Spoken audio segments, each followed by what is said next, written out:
it's Christy. Welcome back to my channel and welcome to day 3 of my 2020 Valentine card series.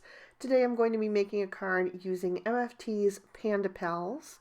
So I've stamped out the images I'll be using on some Nina Solar White cardstock with black licorice hybrid ink, and I'm coloring with my Copic markers. I'm starting with my little bear, and I just want to add a little bit of shading to the white parts of him. So I'm using C1 for my shadows and then blending a little out with that C0 into the white areas. And then I'll add some rosy cheeks with the RV10. I wanted the wood of the branch to be very light colored to match the pattern paper that I'm going to be using. So I'm using E50, E51, and E53 for that. So I'm laying in a little bit of shadow here and there with that E53, mostly at the bottom, but then a little bit at the top just to help it look more rounded. And then I'll blend out with the E51 as my midtone, and then right down the center with that E50. And I did go back and add a little bit more of that E53 to bump up the contrast. I also decided to emphasize those little lines that are drawn on it that have that wood grain texture. And then I blended back out a bit again. It still wasn't quite dark enough for me, so I did decide to add in the E55, and that helped a lot for me. I like a lot of contrast in my coloring, and I just thought that that really kind of beefed that up and made it look more three-dimensional, just popped it off the page. For the leaves, I wanted something that was kind of an olivey tone, so I'm going to use YG93, YG95, and YG97. And I started by just coloring in the leaves solid with the YG93. I was trying something different today. And then I'm going to come in with my mid-tone, which is the YG95, and just blend about halfway up those leaves, and then come in with that YG97 and add a little bit of darkness toward the base of the leaf where it's connected to the branch, and then go back out with my mid-tone, and then finally my highlight. So I did this for all 3 of those little clusters of leaves on the tree. But the color didn't quite match up exactly how I wanted it. I tried to add in a little bit more of that YG97 to kind of up that contrast, and that helped a bit. I did go in and add a little of the YG99 to increase that even further, but the green on the pattern paper just had a little bit more of a fresh yellow tone to it. So I did grab the YG03 and went over the lighter half of each of those leaves, and that got me pretty close to the green on the pattern paper. For the cloud, I added a little BG11 into some of the creases there just to help it look nice and puffy, and then I grabbed the BG10 to kind of blend that out a bit. And I even went in with my colorless blender to kind of soften that up and fade it into the white areas. So I just colored that right over the very edge of the BG10. For the sun, I'm using Y13, Y15, and Y17. So I'm starting with the Y17 closest to the cloud and then blending in an upward diagonal motion toward the top left with the Y15. And then I was going to use the Y13, but my Y13 is completely dry and I don't have a refill for that marker yet. So I had to grab the Y11 and then just do a little bit of back and forth blending from the Y15 into the Y11.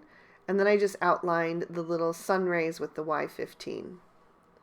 I decided I wanted a little bit more pink somewhere in the card, so I used the RV11 to go over the cheeks and just darken those up. And then I finally decided that I needed some little flowers, so I grabbed this set called Beautiful Day and just stamped out 4 of the little flowers using an acrylic block, and I'm going to color those up so that I have a bit more pop on this card. So the colors that I'm using are RV23, RV25, and RV29. I used the RV29 closest to the center and then blended toward the tips with the lighter 2 shades, and then I filled in those centers with that Y15. And then I trimmed all of these images out using the matching dies. I'm I'm going to heat emboss my sentiment onto some black cardstock to tie in with the panda. So I just treated that with my EK Success powder tool, and now I'm stamping down my sentiment with Versamark ink. I did ink it up twice to get a good impression, but I didn't press down very hard. I just kind of glided my hand across the surface of my Misty stamping tool so that the ink would make contact with that paper. And then I loaded that up with some white embossing powder, and I'm just going to tap off the excess and then grab my heat tool and heat that up from the back first, and then bring it towards the front and just melt that embossing powder until it's all white and shiny. And then I will grab my card base. I'm using Lawn Fawn's Ballet Slippers cardstock and plastic flamingo ink to stamp out another little panda from Panda Pals and the grass lines. And then the Sending You a Handmade Hug sentiment was also from that Beautiful Day stamp set where I got the flowers. The pattern papers that I'm using on today's card are from the Echo Park Forward with Faith collection. So this pattern here with the floral print is what I used to choose my coloring for today. So I'm just going through the paper pad and picking two more patterns that I think are going to go well with it.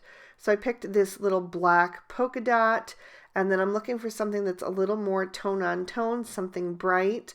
And I thought this kind of fuchsia pink print with the little V's on it would be perfect. So I've got a large floral, I've got a small print, and a tone on tone, which is what I recommend for mixing pattern papers.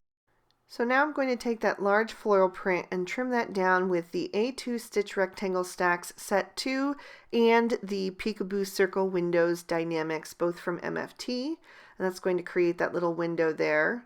But before I use that, I'm going to adhere this black and white polka dot flat to the card base first. And then I'm going to take that fuchsia pink V pattern and I'm going to adhere that right over the center of the card. And then I have a piece of snow cone cardstock from MFT. It's just a super pale aqua. This is like my favorite cardstock ever. And I'm going to adhere that behind that window to serve as my sky. So I'll just make sure that that's lined up straight, and then I will add my focal panel or my window, which I have added some foam tape to the back of. So I'm just going to peel off all of those backer sheets. I made sure that it was really well supported since it is, just thin pattern paper, although Echo Park's is pretty good quality, so it's a little thicker than some. So I'm going to just line that up and pop that down into place in the center of the card. And now I can begin adhering my images. I've added some foam tape to the back of my panda on his little branch. So I'm going to insert that under the edge of the window on the right and let it hang over the edge of the window on the left. And then I wanted to tuck the sun somewhere behind that. You could leave the sun off in this card. It really isn't necessary. I just wanted a little tiny pop of yellow to tie into the yellow on the pattern paper. So I thought just having that would be something cute and just, a little bit more colorful. So I just tucked that behind the tree branch. So you just see a little bit of it poking out there. And just made sure that the sun rays were kind of tucked up under there as well, and you could see a little bit, enough to know what it is back there, that it's a little sun and cloud. And then I'm going to add in the little flowers that I colored and die cut. So the easiest way for me to do that is just to add the little dot of glue straight to the card, and then pick up those flowers and just set them into place on top of the glue. That's the easiest way for me to do things with these little fiddly tiny die cuts. So I'm going to take two of those and tuck them underneath some leaves, and then two of them will go directly on top of the leaves. I die cut my sentiment using that same A2 Stitch Rectangle Stacks Set 2 die so that it has that stitching detail on the ends and lines up perfectly with that floral print pattern paper. So I just adhered that into place right below the window so that it's lined up with the bottom of that fuchsia pattern paper. And then to finish off the card, I'm just going to fill in the centers of the flowers with some crystal stickles. And I'll pick that up and show you how that catches the light when you tip it, and also give you another peek at the inside. And that is going to complete my card for today. I think this one is definitely not just for Valentine's Day. It could be more for a friend for the Valentine holiday, or just because I love you, or an anniversary card, or anything like that. So if you enjoyed the video, please be sure to give it a thumbs up, and you can subscribe to my channel if you haven't already. Here's 2 extra videos I thought you might also be interested in. If you'd like to keep on watching, you can click on either one of those. I hope you all have an absolutely amazing day. Bye-bye.